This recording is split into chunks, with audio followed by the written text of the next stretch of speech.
Witam o poranku. Giełda wchodzi w hossę. Dlaczego tak jest? To jest temat przewodni tego wpisu. Oczywiście na samym początku zachęcam do subskrybowania, dodawania komentarzy i dawania lajków, jeżeli uważacie, że te materiały niosą dla Was jakąś wartość. A tych wszystkich, którzy chcą śledzić mój portfel w edycji marcowej, która właśnie teraz trwa, zachęcam ich do wysłania specjalnej wiadomości, adres e-mail poniżej, a będziecie otrzymywać wiadomość z informacjami, jak modyfikuję mój portfel w zależności od zmieniającej się sytuacji rynkowej następnego dnia na indeksach giełdowych, na Forexie, na surowcach, na obligacjach, a nawet na Bitcoinie. Zapraszam, zachęcam i zaczynamy. Giełda wchodzi w hossę. Dlaczego tak jest? Zaczynamy ten wpis od pokazu tego, jak zachowują się amerykańskie obligacje, które w moim mniemaniu są teraz kluczowe i najważniejsze, ze względu na to, że wchodzimy w okres końcówki miesiąca i kwartału, gdzie poznamy bardzo istotne dane makro o inflacji, a inflacja, procesy dezinflacyjne to jest teraz najważniejsze, co dla rynków finansowych, na co rynek finansowy zwraca uwagę i będziemy to także dyskontować podczas dzisiejszej sesji. Dlatego też punkty odniesienia przede wszystkim są zlokalizowane na rynku długu. I jak widzimy na wykresie amerykańskich dziesiątek, rynek nie jest w stanie pokonać poziomu 3,60 i cały czas konsoliduje się w okolicach średniej 200-sesyjnej na wykresie dziennym 3,45%. Dlatego też te punkty odniesienia będą dla nas także bardzo ważne i będziemy się względem tych poziomów pozycjonować, patrząc na to, jak zachowuje się rynek, który będzie dyskontował zjawiska, które mogą być niezwykle korzystne dla rynku akcji. Dlatego też ten wpis jest zatytułowany Giełda wchodzi w hossę i dlaczego tak jest?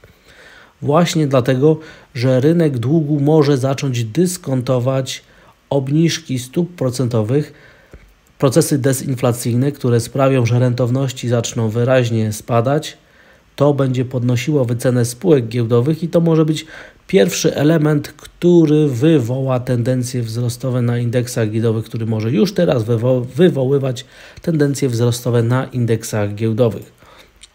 Następny wykres bardzo ładnie pokazuje, jak na przestrzeni ostatniego miesiąca zmieniły się oczekiwania w Stanach Zjednoczonych co do przyszłej stopy procentowej, że rynek już nie przewiduje dalszych podwyżek stóp procentowych, przewiduje, że mogą one zacząć i to nawet dynamicznie spadać w drugiej połowie 2023 roku i to przesunięcie jest naprawdę bardzo imponujące. Jeżeli się utrzyma, jeżeli dane makroekonomiczne, które poznamy dzisiaj, dane o inflacji dla Niemiec, poznamy jutro dane o inflacji dla Stanów Zjednoczonych, jeżeli procesy dezinflacyjne to potwierdzą, to może być to następne paliwo, które wydźwignie indeksy giełdowe wyżej, które będą już dyskontowały te bardzo korzystne i ulubione dla giełdy procesy w polityce monetarnej. I tak jak powiedziałem, dzisiaj poznamy dane o inflacji dla niektórych krajów strefy euro. Zaczynamy o inflacji z Hiszpanii. Ma ona bardzo wyraźnie spaść w marcu. To są dane wstępne. I zobaczymy także, jakie będą dane dla Niemiec. I te dane poznamy o godzinie 14, ale wcześniej będą spływały cząstkowe dane z poszczególnych landów i rynek już będzie mógł od samego rana pozycjonować się po ten odczyt, który ma być poznany o godzinie 14. Więc Amerykanie dostaną już materiał do tego, żeby prognozować, co się może stać w amerykańskiej trajektorii inflacyjnej, czy procesy dezinflacyjne będą postępować. Dlatego im dane o inflacji niższe, czyli procesy dezinflacyjne, które przyspieszą, będą faktycznie na to wskazywały, tym lepiej dla popytu na ryzyko. Więc im dane, które będą dzisiaj niższe, pokażą inflację, będą sprzyjały temu, żeby indeksy giełdowe szły w górę, żeby rentowności spadały, żeby w takiej sytuacji były kupowane inne aktywa związane z ryzykiem. No i odwrotnie, jeżeli inflacja nie dowiezie wyników, będzie wyższa, jeżeli rynek zacznie spekulować, że procesy dezinflacyjne jednak kuleją i nie zachowują się tak, jak byśmy chcieli, to reakcja może być w przeciwną stronę, dlatego też spodziewam się dzisiaj i jutro, zwłaszcza jutro, podwyższonej aktywności, podwyższonej zmienności. Dane o inflacji dla Niemiec mają także odczyt harmoniczny i także w tym wypadku będziemy porównywać, czy zbieżność inflacji w ujęciu harmonicznym i tej zwykłej konsumenckiej jest podobna. Jeszcze raz przypomnę, im bardziej inflacja spadnie, tym lepiej dla popytu na ryzyko podczas dzisiejszej sesji. A punktem odniesienia są implikowane stopy procentowe dla strefy euro i one nam pokazują, że szczyt cyklu podwyżek stóp procentowych ma być osiągnięty w strefie euro we wrześniu. Stopa procentowa ma wzrosnąć jeszcze o 50 punktów bazowych od obecnych poziomów. Rynek wyczuwa możliwość obniżek stóp procentowych, ale dopiero na początku 2024 roku. Nie jest jeszcze to uwzględnione w krzywej, która jest obserwowana poniżej tego wykresu. No i już sensu stricte odpowiedź na pytanie o giełdę, która wchodzi w hossę. Dlaczego tak jest, to już wytłumaczyłem. Natomiast o tym, że giełda wchodzi w hossę, najlepiej pokazuje indeks Nasdaq 100, który wczoraj odtrąbił przejście poziomu 20% odbicia od minimów, które były ustanowione pod koniec 2022 roku. Dla części rynku jest to istotne, że 20% odbicie od swoich minimów przekształca się w tendencję wzrostową z dużą szansą, że będzie ona kontynuowana, ale pod warunkiem, że rynkowe stopy procentowe zaczną spadać na fali dyskontowania dezinflacji. Więc jeżeli dzisiejsza sesja przyniesie nam kontynuację ruchu w górę, to jest bardzo duże prawdopodobieństwo, że te sygnały zostaną przeniesione na świecę miesięczną, tygodniową oraz oczywiście kwartalną, zachęcając do tego, żeby wieścić, że w kolejnych miesiącach i kwartałach tego roku także Nasdaq Stock będzie się zachował relatywnie lepiej niż inne składowe giełdy w Stanach Zjednoczonych. Więc wczoraj został wygenerowany byczy sygnał na indeksie Nasdaq 100. Mamy 20% odbicie od minimów, które były ustanowione pod koniec poprzedniego roku.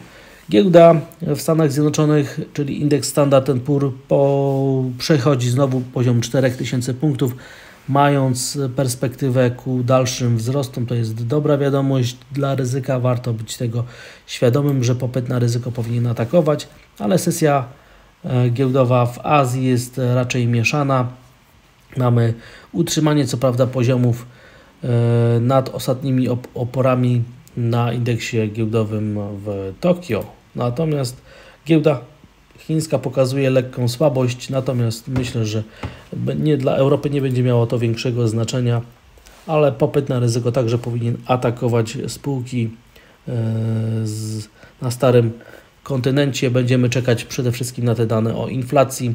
Niemiecka giełda powinna zareagować bardzo dynamicznie, jeżeli się okaże, że inflacja w Niemczech ma szansę pokazywać te trajektorie dezinflacyjne, które będą sprzyjały zmianie w nastawieniu banku centralnego. Jeszcze raz przypomnę ten wykres, który pokazuje, że na chwilę obecną są przez rynek dyskontowane jeszcze dwie podwyżki stóp procentowych o 25 punktów bazowych w strefie euro, chociaż już w Stanach Zjednoczonych w drugiej połowie tego roku rynek nastawia się na obniżki stóp procentowych, więc wzrosty euro-dolara będą sprzyjały temu, żeby popyt na ryzyko kierował się przede wszystkim do Europy. Dlatego też zobaczymy, co się wydarzy dzisiaj na euro-dolarze. Każde utrzymanie nad poziomem 1,08 faworyzuje scenariusze prowzrostowe i te tendencje, które będą korzystne dla europejskich aktywów i myślę, że to jest scenariusz bazowy. Na Forexie widzimy, jak pracuje także linia o rocznej historii na parze dolar do jena, natomiast jeżeli rentowności zaczną spadać, a amerykański dolar zacznie się osłabiać, to nawrócimy do tendencji korzystnej dla jena japońskiego, do tendencji, która jest korzystna dla rynków ryzyka, czyli między innymi także dla złota, o czym będzie już za chwilę, ponieważ przechodzimy teraz do działu surowcowego i widzimy, jakie jest powiązanie jena japońskiego i złota, że to powiązanie na chwilę obecną jest bardzo wyraźne i mocne, a złoto także reaguje na zmianę realnej stopy procentowej, ponieważ rynek zaczyna wyczuwać i spekulować, już otwierać pozycje pod to, że w drugiej połowie tego roku będą obniżki stóp procentowych w Stanach Zjednoczonych. Sama cena złota na razie się konsoliduje, bardzo spokojnie czeka na to, co się dalej wydarzy. Natomiast moim zdaniem to, że każda kolejna korekta tworzy dołek wyżej, sygnalizuje zwiększenie szansy na ruch powrotny w kierunku $2000 i ogromną szansę, że wkrótce przebijemy na trwale ten poziom. Jeżeli się okaże, że dzisiaj kończymy dzień nad poziomem $9000, to cena miedzi także będzie sprzyjała popytowi na ryzyko i moim zdaniem bardzo interesująco i dużo się dzieje teraz na Bitcoinie. W nocy była szansa na wyjście nad ostatnie maksima, natomiast na chwilę obecną jest ten poziom znowu w grze. Zobaczymy, czy popyt na ryzyko będzie dalej atakować i myślę, że Bitcoin także jest bardzo wrażliwy na dane o inflacji. Im bardziej procesy dezinflacyjne będą widoczne na wykresach i w gospodarce, tym bardziej będzie wywoływana presja na to, żeby Bitcoin kontynuował tendencję wzrostową, żeby spróbował wyjść nawet nad poziom $30,000 i ruszyć w kierunku $35,000, gdzie, przypomnę, mamy teoretyczny zasięg wybicia z formacji odwróconej RGR, z której wyszliśmy 2-3 tygodnie temu. Teraz czas na polskie aktywa, ponieważ one także będą wrażliwe, one już się pozycjonują pod dane o inflacji, ale z Polski. Natomiast jeżeli się okaże, że dzisiaj dane o inflacji dla Niemiec pokazują te procesy dezinflacyjne, to rynek będzie myślał, że także i dla Polski te procesy dezinflacyjne będą przyspieszały, a to będzie korzystne dla ryzyka przede wszystkim na polskich obligacji. Dlatego też poziom, który jest teraz pokazywany na wykresie na polskich dziesiątkach, jest punktem odniesienia. Każdy spadek poniżej będzie sygnalizował, że te dane o inflacji dla Niemiec są dzisiaj odbierane korzystnie przez polskie aktywa, które będą dyskontowały, że podobne zjawiska pojawią się także dla polskiej gospodarki, a to będziemy jutro dyskontować na danych o inflacji w Polsce. I jeżeli złoty zacznie się umacniać, będzie to dodatkowy sygnał, że kapitał zagraniczny znowu napływa do Polski, przede wszystkim polskich obligacji, a w drugiej kolejności do rynku akcji, który jest na razie na małej zmienności w okresie wyczekiwania na następny impuls. W tym wypadku poziom 1750 jest dla mnie kluczowy. Wyjście nad ten poziom uruchomić powinien techniczny popyt i powinien w takiej sytuacji rynek zmienić nastawienie na prowzrostowe, rozpoczynając jakąś większą wspinaczkę. Dlatego bądźmy gotowi, że taki popyt na ryzyko może się także pojawić wkrótce na GPW. Dziękuję za odsłuchanie tego materiału. Zachęcam do subskrybowania, dodawania komentarzy i dawania lajków, jeżeli uważacie, że te materiały niosą dla Was jakąś wartość. A tych wszystkich, którzy chcą śledzić mój portfel w edycji marcowej, która właśnie teraz trwa, zachęcam do wysłania specjalnej wiadomości.